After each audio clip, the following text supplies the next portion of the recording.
Have you ever wondered how to build and maintain a rock garden? Rock gardens are beautiful, beneficial, and surprisingly easy to maintain.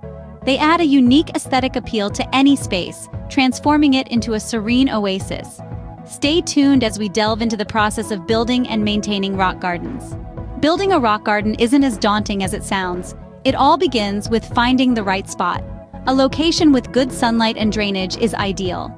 Now, let's talk rocks. Choose different sizes for diversity, but ensure they complement each other. Position them to create a natural, harmonious scene. Next comes the soil. The key here is good drainage. Consider a mix of topsoil, compost, and sand. This provides the perfect home for your plants. Speaking of plants, select those that thrive in rocky, well-drained conditions. Alpine plants, succulents, or dwarf conifers are great choices. With these steps, you have laid the foundation of your rock garden. Now that you have your rock garden, how do you keep it thriving? One of the beauties of a rock garden is its minimal watering needs.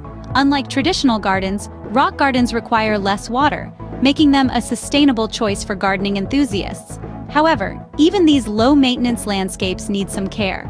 Weeds and dead plants can occasionally sprout between your rocks, so periodic removal is necessary to keep your garden looking its best. Additionally, over time, you may find the need to add more rocks or plants to maintain its visual appeal. This could be due to weathering or simply a desire to switch things up a bit. And there you have it, a beautiful rock garden that's easy to maintain. Rock gardens are a unique way to enhance your outdoor space. Remember, creating and upkeeping your own rock paradise is simple and low maintenance. If you found this video helpful, don't forget to like it and subscribe to our channel for more gardening tips and tricks.